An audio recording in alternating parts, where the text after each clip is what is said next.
Sebelum masuk di alur cerita kali ini, sobat bisa menonton filmnya terlebih dahulu, agar mudah memahami alur ceritanya. Tanpa berlama-lama, lanjut ke alur ceritanya. Saya mengundang Anda semua untuk datang hari ini. Ada dua hal utama yang ingin saya bicarakan. Lindong melihat sekeliling aula yang penuh sesak dan berkata dengan santai. Yang pertama adalah masalah perubahan pekerjaan Master Talisman. Master jimat saya di alam Tiangxuan tidak hanya bisa memurnikan senjata, membuat jimat, dan bertarung, tetapi fungsinya juga sangat rumit. Oleh karena itu, saya berencana untuk memisahkan ketiga fungsi utama ini dan mengubahnya menjadi tiga profesi utama yang ada di dunia, Master Senjata Spiritual, Master Jimat Spiritual, dan Master Formasi Spiritual. Selain itu, akan ada departemen lain yang disebut Divisi Formasi Pertempuran. Divisi Formasi Pertempuran akan dipimpin oleh Nyonya Alam Bela Diri kita, Tang Xinlian. Beliau juga akan bertanggung jawab atas komando dan manajemen internal semua pasukan di alam bela diri kita. Beliau adalah pengurus rumah tangga kita yang hebat. Sebelumnya, kau, Xinlian, bertanggung jawab atas semua urusan kuil api lautan kekacauan. Kuharap kau tidak mengecewakanku dan terus berusaha. Lindong mengalihkan pandangannya ke sosok cantik di samping Moro.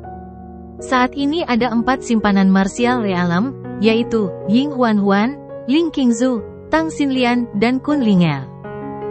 Ya, Tuan Leluhur Bela Diri. Sosok merah menyala dan mempesona itu berdiri dan mengedipkan mata pada sang Master Alam Bela Diri tanpa meninggalkan jejak sedikit pun, memperlihatkan kesombongan yang besar. Hal kedua sebenarnya terkait dengan hal pertama. Di dunia yang luas ini, berdirinya sebuah negara adikuasa memiliki fondasinya sendiri. Fondasi dunia seni bela diri saya adalah seni pemurnian senjata. Saya ingin membentuk kelompok pemurnian senjata super besar untuk mendukung pertumbuhan dunia seni bela diri. Jadi, ini membawa kita ke Departemen Master Senjata Spiritual yang menjadi tanggung jawab Fuzu. Mohon Fuzu, rekrut semua master pemurnian senjata dari alam Tiangxuan sesegera mungkin, alihkan mereka menjadi master senjata spiritual, dan bekerja sama dengan master senjata spiritual lokal dari benua Yaoguang untuk membentuk kelompok pemurnian senjata super besar di dunia persilatan kita. Dengan demikian, mereka dapat ditransformasikan menjadi master senjata spiritual sesegera mungkin. Jalankan dan berikan kontribusi bagi dunia persilatan. Ada 3 tempat suci pemurnian senjata utama di dunia 1000 besar, Klan Juling, Sekte Senjata, dan Istana Qiankun. Tujuan Lindong adalah membangun alam bela diri menjadi tanah suci pemurnian senjata terbesar keempat di dunia, bersama ketiga raksasa pemurnian senjata super besar ini. Namun, jika ingin menjadi tempat suci pemurnian senjata tingkat atas, tidak hanya harus memiliki sejumlah besar master senjata spiritual dan master agung senjata spiritual, tetapi juga harus memiliki raksasa tingkat atas seperti master agung senjata spiritual suci untuk menekan mereka. Beri aku 1 bulan lagi, dan aku akan mampu mengoperasikan sepenuhnya kelompok penyulingan senjata di dunia persilatanku. Fuzu berdiri, memegang kedua tangannya, dan menjawab dengan ambisius. Sejujurnya, Master Fuzu pada dasarnya adalah seorang otaku teknis yang lebih suka menyempurnakan senjata dan meneliti teknologi. 9 benda suci dari alam Tiangxuan asli adalah karya-karyanya yang luar biasa. Namun kemudian, saat Raja Iblis bersikeras membuat masalah, Fuzu terpaksa menghentikan apa yang tengah dilakukannya dan mengangkat orang itu untuk melakukannya, sehingga orang ini dapat melihat apa itu kemarahan seorang otaku dan apa itu raungan seorang bos teknis.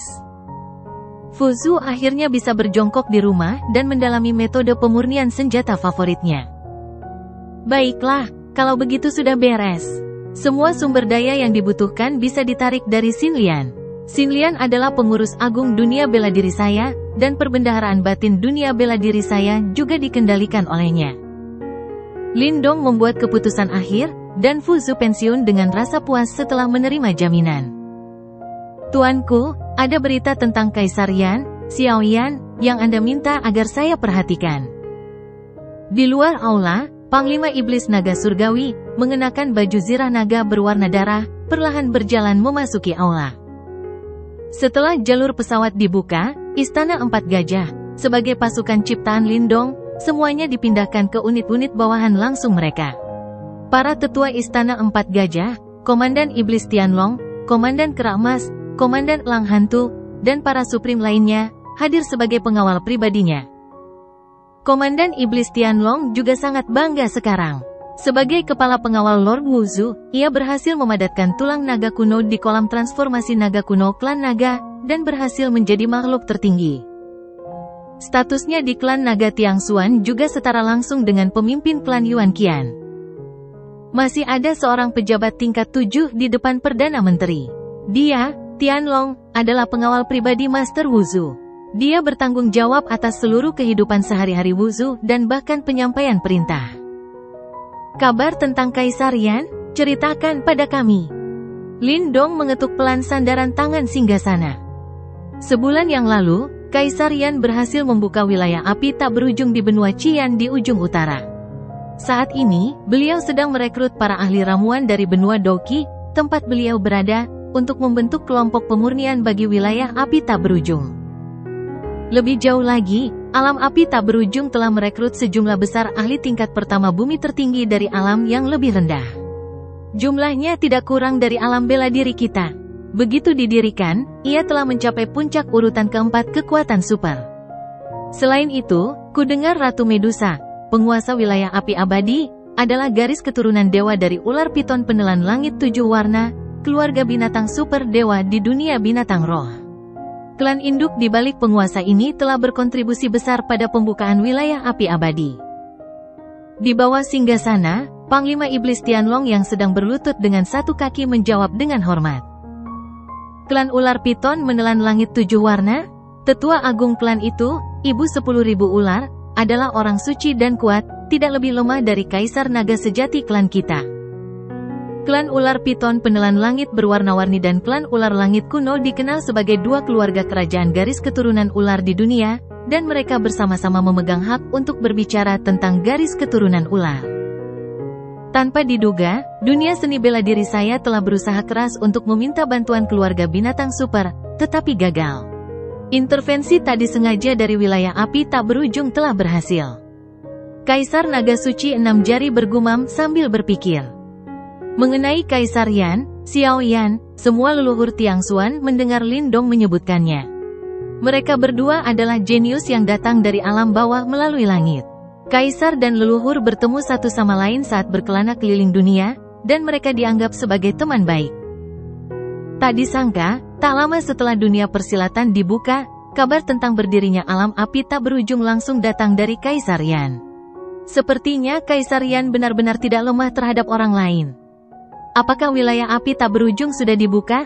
Kalau begitu, langkah selanjutnya adalah kunjungan malam Kaisar Yan ke klan roh api. Lin Dong berpikir sejenak dan melambaikan tangannya dengan tenang. Aku tahu, ayo turun. Baik, tuanku. Panglima Iblis Tianlong menerima perintah itu dan mundur. Taman belakang penuh dengan bunga. Kau ingin pergi ke suku roh es? Tapi sebelum aku naik, aku berinisiatif untuk menahan fluktuasi garis keturunanku, hanya karena aku tidak ingin berurusan dengan suku roh es. Sosok biru es itu mengangkat alisnya dan berkata dengan terkejut. Klan roh es punya harta karun bernama Monumen Roh Es. Selama seseorang dengan darah keluarga kerajaan roh es lahir, serpihan jiwanya akan otomatis tertinggal di Monumen Roh Es untuk dibangkitkan jika terjadi kejadian tak terduga di masa mendatang. Kehadiran pecahan jiwa di klan roh es berarti klan ibumu tak hanya bisa membangkitkanmu, tapi juga melancarkan serangan jiwa kepadamu. Aku tak ingin menyerahkan nyawamu ke tangan orang lain, jadi aku ingin datang dan mengambilnya kembali. Lin Dong tersenyum. Karena Ying Huan tidak ingin berurusan dengan klan roh es, tentu saja dia tidak akan keberatan, tetapi pecahan jiwa dewa di tangan klan roh es harus diambil kembali. Sebenarnya, ini hanya salah satu atau yang lain. Kudengar Monumen Roh Es milik suku roh es adalah benda suci kelas atas dengan kualitas abadi. Monumen ini disempurnakan oleh leluhur generasi pertama suku roh es dengan biaya yang sangat mahal dan telah diwariskan sejak saat itu. Lin Dong sangat tertarik pada benda suci semacam ini, mirip dengan meja dewa yang dianugerahkan. Selama masih ada sedikit roh sejati di dalamnya, tidak masalah jika tubuhnya mencoba mati. Benda itu bisa dibangkitkan kembali dengan bantuan roh sejati yang tersisa di dalam tablet roh es. Sebuah artefak penciptaan. Kombinasi monumen roh es dan peti mati hidup dan mati adalah eksistensi yang sepenuhnya tidak dapat dipecahkan. Oleh karena itu, Lindong ingin memanfaatkan kesempatan ini untuk mengamati struktur monumen roh es dan menyempurnakan senjata suci kebangkitan milik dunia bela diri. Ia sudah memikirkan sebuah nama, jadi ia menyebutnya Monumen Bela Diri. Pada saat itu, sedikit dari roh sejati semua penguasa langit, penguasa bumi, dan beberapa orang kuat tertinggi di dunia persilatan akan disertakan di dalamnya, mencoba untuk meliputi seluruh dunia persilatan tingkat tinggi, membuat mereka mustahil untuk mati sekalipun mereka mau. Hanya saja suku roh es, sebagai suku kuno dengan warisan 100.000 tahun, telah lama kehilangan kejayaannya dan menjadi korup serta sombong. Aku khawatir suku roh es tidak akan menyetujui permintaanmu. Kalau tidak, haruskah aku ikut denganmu? Ying Huan berjalan di tempat 2 kali, lalu tiba-tiba mengangkat kepalanya dan berkata, "Tidak, aku, Lindong, selalu meyakinkan orang dengan akal sehat. Aku tidak percaya bahwa akal sehat tidak punya tempat di dunia yang luas ini. Sekonyol apapun suku roh es, aku akan selalu bersikeras meyakinkan mereka dengan kebenaran." Lindong menepuk dadanya dan berjanji. Benua roh es terletak di wilayah barat daya dunia dan terkenal sebagai rumah bagi suku roh es kuno. Sebagai ras tertua di dunia, klan roh es telah diwariskan selama puluhan ribu tahun. Suku ini didasarkan pada klan es, dan kekuatan es tertanam dalam darah mereka. Pada puncak kejayaannya, klan roh es pernah semegah klan maha kuno dan 5 klan kuno besar lainnya. Namun, seperti klan roh api, kini klan ini telah merosot menjadi klan kuno tingkat rendah, dengan hanya segelintir penguasa surgawi yang mampu menekan mereka. Warisan yang bertahan selama ratusan ribu tahun tak pelak lagi telah menyebabkan seluruh kelompok etnis kuno membusuk, mengeras, dan bahkan merosot. Namun, apapun yang terjadi, suku roh es tetap memiliki reputasi yang sangat besar di dunia. Terutama leluhur roh es yang telah hidup selama puluhan ribu tahun, memiliki tingkat kultivasi tingkat spiritual akhir surgawi tertinggi, dan merupakan pendukung terbesar suku roh es untuk bangga pada satu sisi. Wilayah pusat benua Bingling, dunia es. Ruang kuno independen ini dibuka oleh leluhur suku roh es dari generasi ke generasi, dan terus diperkuat serta diperluas. Hanya orang-orang suku roh es dengan darah murni, dan bahkan keluarga kerajaan suku roh es, yang berhak tinggal di dalamnya. Suku roh es cukup bersemangat hari ini. Karena leluhur roh es, dan spiritual tertinggi, terkadang mendapatkan sesuatu setelah retret ini, ia mengundang 3 teman selevel untuk datang ke perjamuan, yang mana ia ditemani oleh para master klan roh es. Suasananya sangat meriah. Berbicara mengenai ketiga sahabat patriark Bingling ini, mereka semua merupakan tokoh terkenal dengan asal-usul yang luar biasa. Si tua iblis salju adalah penguasa tertinggi alam spiritual akhir. Ia menguasai seni ilahi kuno, seni ilahi Beiming. Ia duduk di benua super. Ia juga seorang pria kuat yang berjalan di atas es. Naga mulia, mendiang pemimpin spiritual tertinggi dari surga, penatua dari klan naga sejati, tubuh aslinya adalah naga sejati dengan darah murni. Kaisar perang, penguasa surgawi pada tahap akhir spiritual, menjadi penguasa surgawi hanya dalam usia lebih dari 70 tahun. Dibandingkan dengan 3 penguasa sebelumnya yang seringkali hidup puluhan ribu tahun, usianya tak diragukan lagi masih sangat muda.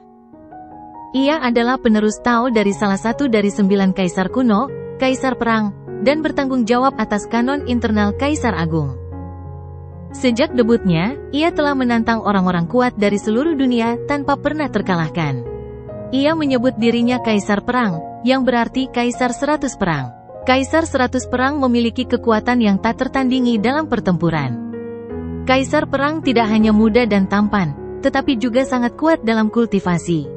Ia juga merupakan penerus tradisional Kaisar Perang kuno, sehingga banyak makhluk kuno percaya bahwa ia memiliki potensi untuk menjadi orang suci. Pada saat ini, seorang bawahan menurunkan tangannya dan berjalan perlahan dari luar aula. "Katakan padaku, saudara iblis salju dan yang lainnya bukan orang luar." Leluhur roh es, yang pembicaraan bebasnya terganggu, mengerutkan kening dan menahan amarahnya. "Leluhur, Lindong, penguasa dunia bela diri, datang berkunjung." Mengetahui bahwa dia datang di waktu yang salah, ahli suku roh es segera mengulurkan tangannya dan melapor. Leluhur Bingling meletakkan cangkirnya dengan berat dan mendengus tidak senang. Awalnya dia tidak begitu senang, tetapi saat mendengar ada penguasa tak dikenal datang menemuinya, dia pun menjadi makin marah. Leluhur, aku tahu dunia seni bela diri. Lebih dari setengah tahun yang lalu, benua Yaoguang, yang terletak di ujung selatan, baru saja berpindah tangan dan jatuh ke tangan sekelompok orang yang mengaku berada di ranah seni bela diri. Para pemimpin puncak ranah seni bela diri semuanya berasal dari ranah bawah Tiangxuan, dan ada banyak sekali dewa surgawi tertinggi yang mampu menekannya. Penguasa alam bela diri, Lindong, menyebut dirinya leluhur bela diri. Sepertinya orang yang menunggu leluhur itu untuk menerimanya di luar alam es adalah leluhur bela diri Lindong. Sebenarnya, menurutku, leluhur mungkin juga bertemu dengan penguasa dunia bela diri. Leluhur, pikirkanlah, sebagai penguasa kekuatan super, hal pertama yang dilakukan leluhur bela diri setelah kekuatan itu terbentuk adalah melakukan perjalanan dari ujung selatan ke daratan roh es kita. Kalau ini bukan kekaguman atas kekuatan surgawi Anda, leluhur, lalu apa? Di aula utama, pemimpin suku roh es, seorang pria parubaya yang telah mencapai tingkat spiritual menengah surgawi tertinggi, angkat bicara. Lindong, penguasa dunia persilatan, kedatangan tamu dari alam bawah, penguasa tertinggi langit. Leluhur Bingling sedikit ragu. Apa yang dikatakan pemimpin klan roh es itu benar. Hal pertama yang dilakukan kekuatan tertinggi surgawi setelah ia menetapkan kekuatannya adalah melakukan perjalanan ribuan mil ke alam es untuk meminta audiensi dengannya. Akan jauh lebih memalukan untuk mengatakannya, leluhur. Mengapa Martial Ancestor meminta bertemu denganku? Memikirkan hal ini, leluhur Bingling bertanya dengan tenang. Istrinya, Ying Huan, adalah anggota keluarga kerajaan klan kami yang tinggal di luar negeri. Sebagian pecahan jiwa masih tersimpan di harta paling berharga klan kami, prasasti roh es. Saya ingin meminta klan agar ia bisa mengambil pecahan-pecahan itu. Orang kuat suku roh es yang berlutut di bawah tangga melaporkan. Nyonya alam bela diri berasal dari keluarga kerajaan roh esku? Leluhur Bingling bergumam pelan, lalu tanpa ragu menolak, tidak, pergi dan beritahu leluhur bela diri itu, aku tidak akan mengizinkannya. Pertama, monumen roh es adalah harta paling berharga klan kami dan tidak dapat digunakan dengan mudah.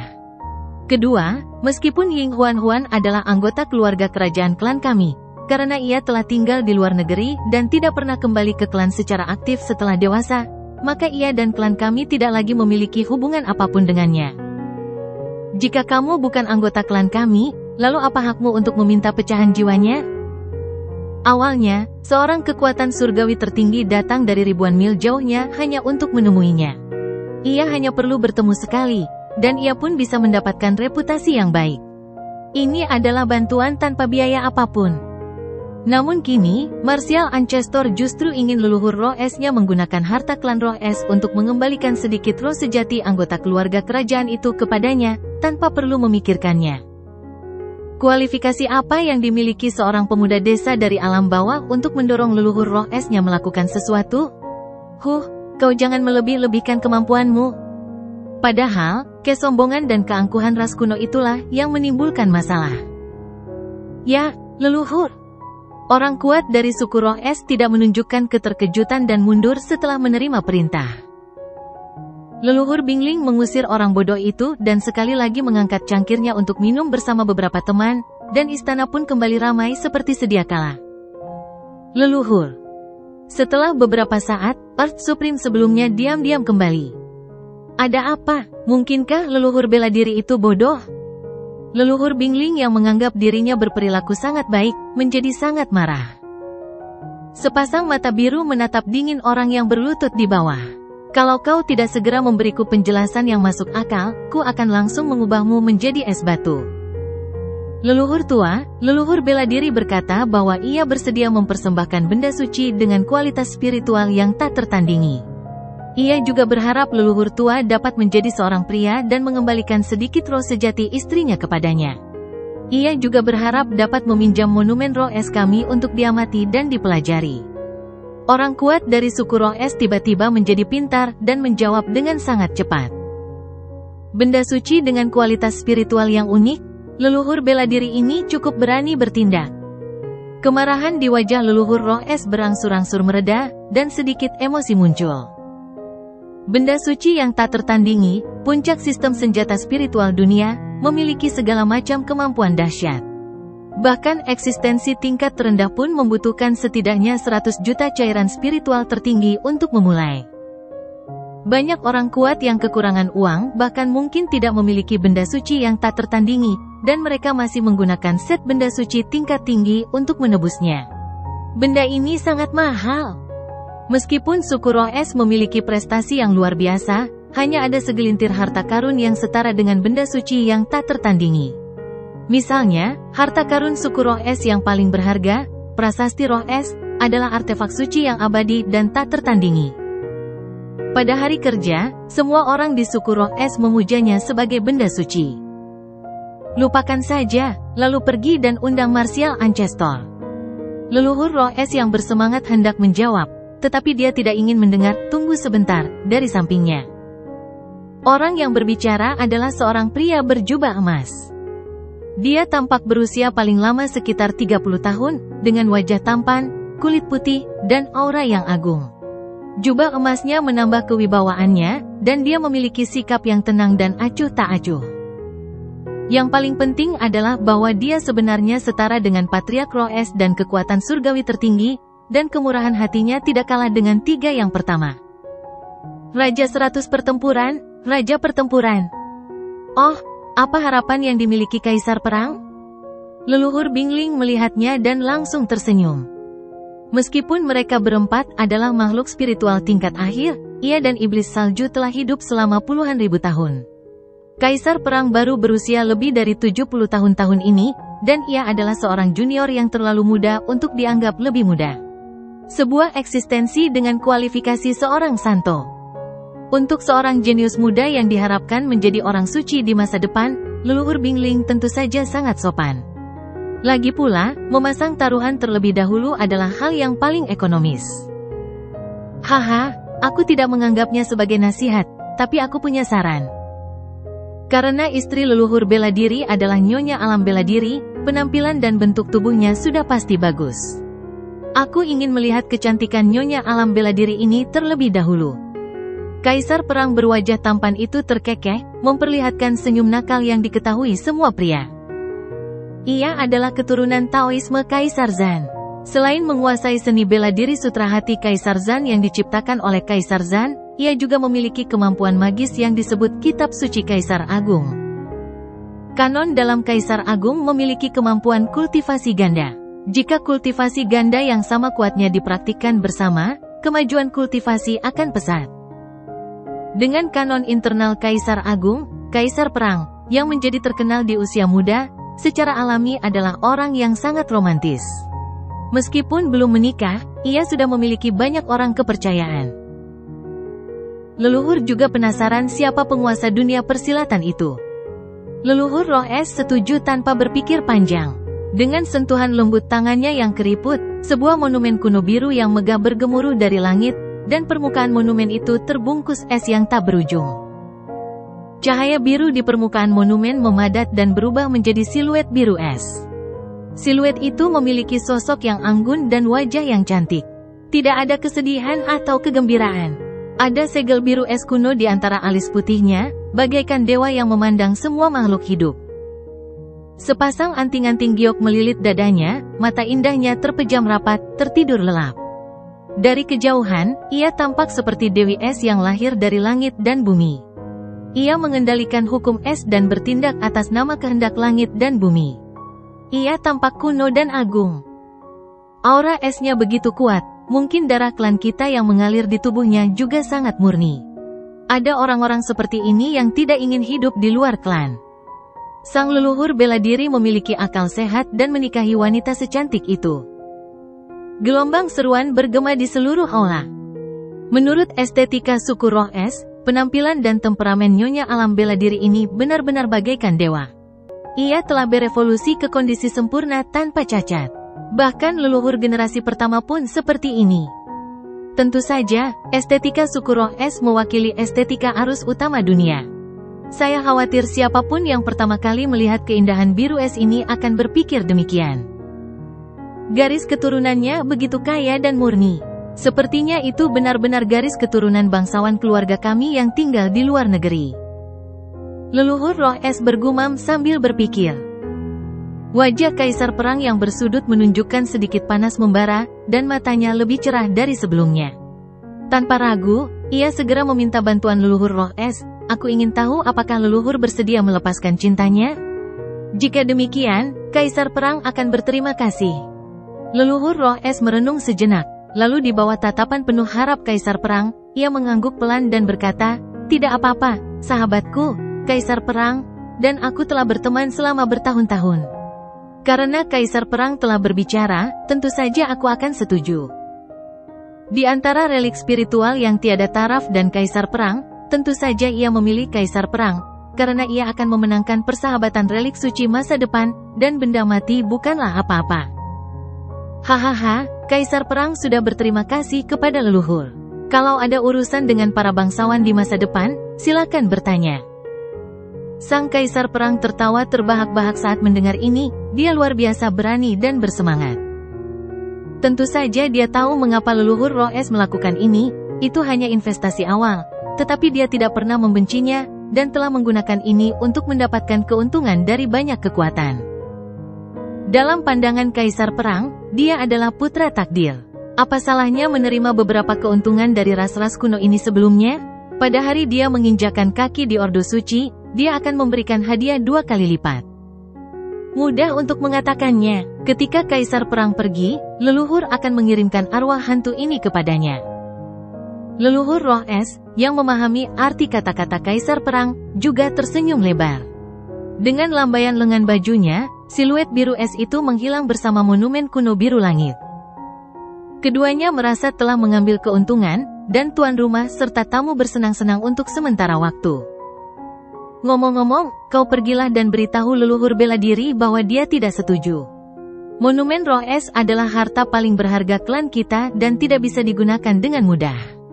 Biarkan dia mengambil benda suci tak tertandingi itu dan pergi dari sini. Kita, klan roh es, tidak peduli tentang itu. Kalau tidak, jangan salahkan aku, leluhur, aku tidak sopan. Ketika Kaisar Perang melihatnya, senyumnya semakin cerah. Ya, leluhur. Orang kuat suku roh es menangkupkan tangannya dan mundur dengan hikmat. Kaisar Perang, apa yang kau dapatkan jika kau mengambil sedikit jiwa sejati dari Nyonya Alam Bela Diri? Nyonya Alam Bela Diri masih hidup di dunia, bagaimana kau bisa membentuk kembali tubuhnya? Melihat Kaisar Perang begitu bangga akan keberhasilannya, guru spiritual tingkat akhir terakhir di istana, Sang Maha Perkasa, langsung tidak tahan lagi dan berbicara dengan nada sarkastis. Pembicaranya adalah seorang pria tua jangkung dan tegap berjubah hitam, matanya menunjukkan sepasang pupil vertikal keemasan yang megah. Hanya duduk diam di sana, tekanan naga sejati yang agung dan murni tercurah. Tekanan itu begitu kuat hingga seseorang tak bisa bernapas. Tetua klan naga sejati, Tuan Naga. Setiap makhluk memiliki keunikannya masing-masing saat dilahirkan di dunia ini. Sekalipun metode kebangkitan akan dilakukan, jiwa utama orang tersebut harus mati dan keunikannya kembali kepada jiwa yang terbelah. Barulah setelah itu ia dapat dibangkitkan dengan bantuan jiwa yang terbelah yang telah memperoleh keunikan tersebut. Kalau tidak, kalau setiap kali makhluk hidup membagi sedikit roh sejati, ia dapat menggunakan roh sejati untuk membangkitkan kembali sebuah, ada di saat yang sama. Bukankah itu akan jadi kacau? Hal ini tidak hanya melanggar prinsip-prinsip etika, tetapi juga akan menyebabkan kebingungan besar. Keunikan adalah pembatasan hukum alam tentang kebangkitan makhluk hidup. Saat ini, Ying Huan belum mati, dan keunikannya belum kembali ke secercah jiwa sejati di monumen roh es. Bahkan jika orang lain mendapatkan jiwa sejatinya, mereka tidak dapat membangkitkannya. Haha, Tuan Naga, apa kau tidak mengerti? Sekalipun kau tidak bisa menghidupkannya kembali, ada banyak cara untuk menikmati keindahan. Sang Kaisar Perang tersenyum jahat seolah-olah dia belum pernah mendengar sindiran Sang Master Naga. Itu adalah hubungan suci, perpaduan antara jiwa suci dan jiwa spiritual. Sang Kaisar Perang benar-benar melakukan segalanya untuk menikmati keindahan. Dia sebenarnya adalah hantu lapar yang bernafsu. Memikirkan hal ini, mulut Lord Long berkedut tanpa sadar. Tepat saat perjamuan mencapai puncaknya, terdengar suara langkah kaki lain di aula. Leluhur. Suara yang familiar namun sedikit ragu terdengar. Katakan padaku, ada apa dengan leluhur bela diri? Apa kau tidak mau pergi? Berhentilah berpikir untuk menggunakan benda suci yang tak tertandingi untuk menggantikan orang lain. Keluarga klan Roes kita punya tujuan mulia dan kita tidak kekurangan besi tua miliknya. Melihat orang yang berlutut di bawah, leluhur Bingling, yang secara sadar membuat taruhan yang berhasil sebelumnya, secara mengejutkan tidak marah, tetapi malah bertanya dengan nada yang menyenangkan. Orang kuat suku Roes itu ragu sejenak, memikirkan benda suci tingkat menengah yang tersimpan di gelang Qian Kunnya. Kesempatan untuk mendapatkan benda suci hanya dengan mengucapkan kalimat saja tidak banyak, jadi ia hanya punya sedikit keberanian. Hatinya pun kembali membuncah. Leluhur bela diri berkata, ketika aku meninggalkan alam bela diri, istriku pernah berkata bahwa klan Roes adalah klan induk mereka.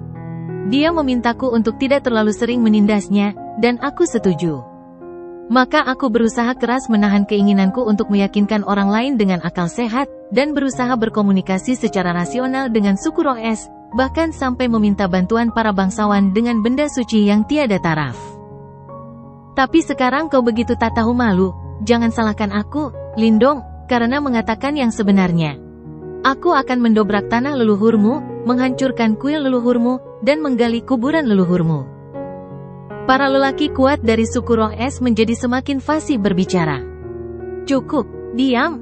Raungan dahsyat itu terdengar, dan udara yang sangat dingin pun muncul. Suku Roes langsung membeku menjadi patung es, tanpa jejak kehidupan sedikit pun.